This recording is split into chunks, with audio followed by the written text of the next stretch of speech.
Hello everybody, this is Phobos. And this is Gent. And we're here with BronzeLeagueGaming, bringing you another Starcraft 2 replay.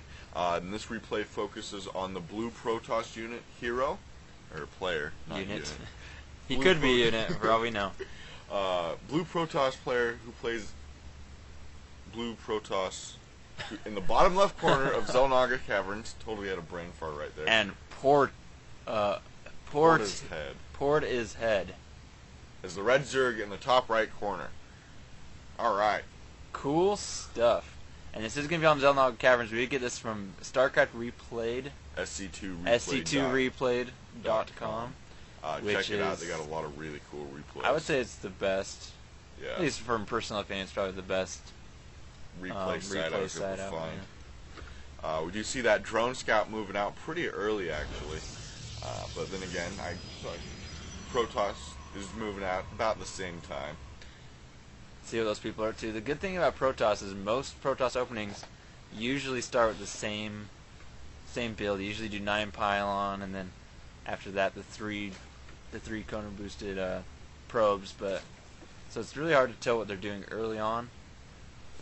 So it's really hard to prepare for a very exact build against Protoss because they all look pretty similar. Around the 5-minute mark or 4.5-minute mark, you can go in and scout and see if they're doing a 4 warp gate. Usually they'll have around the 5-minute mark. They'll usually have about three gateways, I'd say, or 2. If they have no chrono boost, that means they've been using it all in the cybernetics core. And if they have 1 gas, that's a pretty good sign before getting used. So you can prepare for that. And there's the spawning pool, 13. 2 minutes. It's kind of late I think. 15 gateway too. Yeah, really late gateway. But he drops it at the same time that he sees the spawning pool, so he's keeping right in tandem with his Zerg opponent. Yep, exactly. And we're gonna see normal play come out. There's the assimilator. Necessary for Protoss. That probe's getting attacked a little bit. Keeps that up, he is eventually gonna die. There he goes. Alright. Oh. Whack. Ow. Do drones get a speed on creep as well? It doesn't look like it. Yeah. Because he's managed. Oh, no, he does. Yeah, I think he has a little bit of a speed increase. How big is it? Like 20%? I have no idea. We do see that expansion going now. The probe is down here checking that out. It's like, oh, okay. Guess we're going to the expansion. Do you have that zealot on the way out? With the core. The zealot's just gonna park in between the core and the wall, creating the wall off it. Pretty standard against Zerg. Pretty it's something standard. you really need, especially if your opponent notices a hole in the wall and just runs a bunch of Zergs. If he gets speedlings, even if you do have enough stalkers or sentries or whatever to defend it off, they can kill quite a bit of probes, and that puts you behind. Yeah, quite a bit actually. And I think the probe loss is probably more detrimental. Yeah, it's worse. And he's getting the Roach Warren, getting 2 Zerglings out. Alright. I think there's only Zerglings so far. Yeah, well, it's not. I think it's actually pretty conservative. It's not really excessive. He's not looking to apply a lot of pressure at this point. He is getting that Roach Warren, like you said, so he's obviously interested in creating some more powerful units, maybe a better army composition. But he does not have any gas, and the Roach Warren is almost complete, so he will not be able to make any roaches immediately for a little bit. He's probably like, oh crap, I need an assimilator. Let's go build one. You mean an extractor? They do the same thing. It's just we are getting a Twilight Council. Are we still on 1 gateway? I believe so. 1 gateway. So 1 gateway? Yes, 1 gateway. Yeah, so I'm expected to see some blink run, stalkers. Run! Oh, nice. Gets away with 5 health. So I think we might see some blink stalkers, because blink stalkers have been a favorite lately, it seems. At least in lower leagues. This is a gold league match. No blink coming down though. Nope. And there goes the forge. So that's very indicative of. So he's gonna get upgrades. There's Dark Shrine. Interesting choice. There's at this point, which is I find really unusual, is there's basically no army for either player. There's a single zealot and 2 Zerglings. And a stalker, and then 2 Zerglings. So And spine crawlers, which I guess do damage, but they're not really. They're defense though. They're not part of an army. Now, I don't see the dark shrine being too bad of an idea because at this point he doesn't even have a layer up. No Evo chamber for no layer. So. Unless he pops a layer pretty soon or drops an Evo chamber, those DTs are going to be very detrimental. And we do see a sneaky probe going for the pylon. Proxy pylon here out in the middle of nowhere. That does shorten the distance quite a bit, to be honest. Yeah, it does. And still just sitting on 2 bases, getting 4 roaches out finally. And there's the layer. Oh, there's the 4th roach. But I think the layer's a little, because he has to build the layer and then he has to build the overseer for the detection. So it'll be kind of, it'll be close call. Either way, because that dark shrine is up. We don't see any. There's the warp gate switch. And where is he going to be dropping those? On 4 gate with the DT shrine and forge for upgrades. I don't know how long he can support that on 1 base, so he will have to expand soon. There are some Zerglings checking the natural. Oh, he's 1-basing me. And look at the food counts. Poor 60 to 46. Look at the. That's quite a bit in favor of Portishead at this point. It is, but he doesn't have as many. They have about the same amount of drones. I don't know why it's so different. And he is focusing the layer, which is very smart. How many DTs are right there? 2? Where's the other one? I hear him. Oh, there he is. He was being. And hidden. There's the overseer. Are they gonna get the layer? Right. They do snap the layer, but they're not able to get out of there in time. And that's gonna be very huge. Not only did he pick off a mining hatchery, but he picked off the primary layers. Yeah, the layers. So he'll have to retech that layer up. And so right now Zerg is pretty much on 1 base. Now 1 base versus 1 base at this point. If I were Hero at this point, I would definitely expand. He's got the money. He's got the tactical advantage. He doesn't. Hero or Portishead doesn't want to commit with only 1 hatchery worth of larvae because he won't be able to resupply very quickly at all.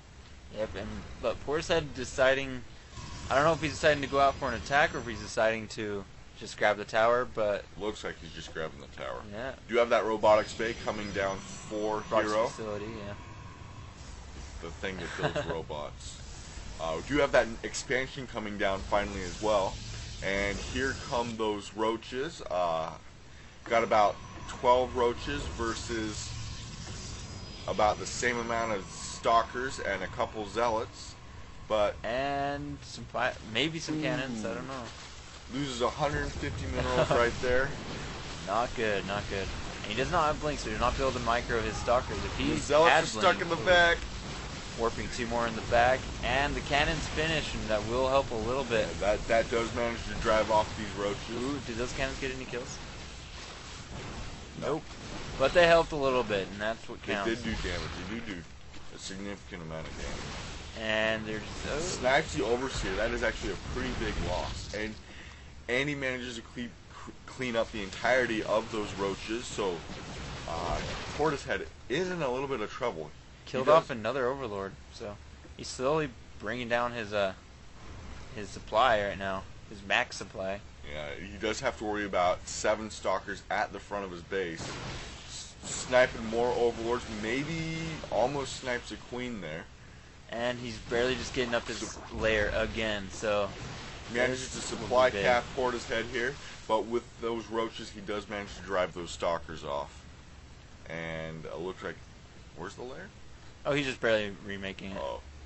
Because it got sniped off, and there's the... Still the random probe and pylon chilling here at the side of the base. Pretty sure that probe would be more useful mining somewhere, but it doesn't really matter, I guess. Maybe dropping a pylon over here or something, I don't know. Drop it everywhere so you have vision of everything.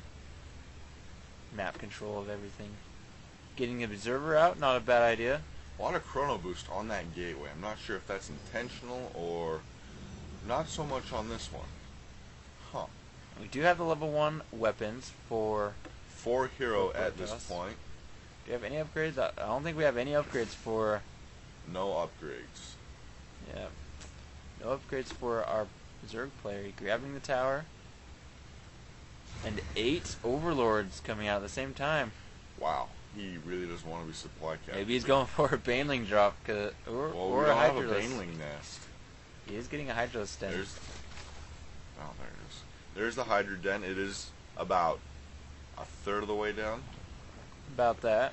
Getting that Overseer out. He does not have any DTs, but it's still I think he needs that Overseer. Might as well. Because it's a possibility now, and you'd rather be protected against the possibility than have it come back in it. Rather be safe than sorry. You have a bunch of Stalkers and Zealots moving out here. Gonna snipe off some Creep Tumors. With that Observer that is in the mix there. That's one thing I really like about Protoss, is that Observer is actually pretty safe, and it's always a pretty big staple. It's a lot harder to keep constant protection as Terran or Zerg, because the units are so easy to snipe, and they're actually quite expensive. And we just saw 14 Hydras come out, and that will drive this back.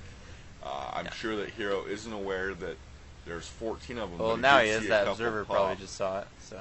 Oh, that Observer's just still chilling there. I thought he was with the army. And those Hydras are going to be very strong. They are pretty slow and unwieldy off of creep though, so he does have to be careful. The Roaches don't have tunneling claws or their Roach speed up either. No range upgrade. That's kind of if you do make Hydras, you do want that. He is getting the range upgrade. That range upgrade. He's getting the range upgrade. That's he doesn't have that range upgrade, but he's getting the level 1 attack for ranged. So I guess they're both ranged upgrades, you could say. Getting his third up. This is looking bad for Portishead. He does have a. I say Port does have a better and stronger army composition. Yeah, I would say so too. But Hero's on 3 bases when the Zerg is only on 2, and a Protoss on 3 bases can supply his army much quicker than Larva on 2 bases can. Yeah, he needs to either set up a mass grow hatchery or take this third pretty soon here, before too big of an engagement comes out. But the food count is favoring Portishead, 122 to 113. Did manage to snipe that Observer because that Overseer moved into position. Looks like Hero is gearing to take the gold here. Wow, he's just going macro crazy. Do see a probe split for this Nexus here, and it looks like they're going to make at least one trip back to the original. And Nexus. We do see pretty big confrontation here. All those Hydralisks are driving the Stalkers and Zealots back. He was pretty lucky he didn't lose that guy in the back. Getting a Spire down, level 2 ground weapon upgrades for This is Hero. actually, I really agree with on Hero's part. He retreated to where he had the tactical advantage where his opponent can't create a concave like he can. And he's got hometown defense here. As Zerg, you really want to get that, not a full surround, but you want to get as much of your units spread out as you can, and in that little choke, that does not allow you to do that. And the Protoss... It's a pretty dangerous engagement there. Yeah, and we do have that that Colossus coming out, so that's going to be very dangerous in those little chokes for Portishead if he does not. He just wants to stay out in the open and be safe out there. Random Zealots. Maybe they're scouting, maybe. Another Overseer coming into play here. It's probably the same one. One of them grabs this tower, and the other one dies. Gets picked off pretty quick. And the other one just died. Poor Zealot. Oh, the other one didn't die. Oh, there. Now he goes. I think he got one hit off, so he did his job. He fought for ire. Alright, we do have that Overseer in the middle here. And we have one Colossi out. That's going to be very, very deadly. He is tunneling himself into that. Ooh, he is bringing himself towards that choke again. Either he needs to draw his opponent out or get on the other side of that wall. And Hero is doing what I love, which is putting DTs in the mix of your army. Even if he does have an Observer. Well, it's sitting way back here. Yeah, it is. That army's getting chopped up pretty quick here. With that Colossi and those DTs, DTs hit really, really hard. They're very, very fragile, but they hit really hard. They do. They're probably one of the hardest hitting units in the game. Yeah, they are. They're crazy. And he chooses to snipe a pylon. He kills off the cannon. And he does have a little bit of surround, but with those... Does snipe the Colossus right there and decides to pull back. He's losing a lot of forces, though. It's a big ball of Stalkers. And lots of DTs. He needs that Overseer in the army mix Got with him. sniped again. And looks like, Well, I think someone may have lagged out right there, or just, like, turned off their computer, because there wasn't even has left the game message. if I'm guessing if someone rage quit, it would be Portishead, but it didn't say anything. Yeah, I would say so. I'm going to go ahead and say Hero is the winner of this match. Good job, Hero. And, yeah, look, he did have the advantage right there, especially since Portishead was tunneling himself into that little choke right there. And at this point, with this many Stalkers, I don't think Portishead could have made enough units quick enough to stop Hero at this point. we do have 33 drones to... 64? Is that 64 or 84? I can never tell on the screen. 64. 64. 64 so probes. about 30 ahead. That's on pretty that. bad. And Hero just has a better army composition. Yeah. Level 2 upgrades coming down. But anyway, this is Bronze League Gaming. Thank you for tuning in. I'm Phobos. I am Gent. If you like the video, be sure to hit like. It really helps us out. If you have any comments, be sure to let us know. If we need to improve our casting, tell us how we can do that. Also, like us on Facebook. We have that page set up and eager to interact with people. Yeah, and we'll see you next time. Peace.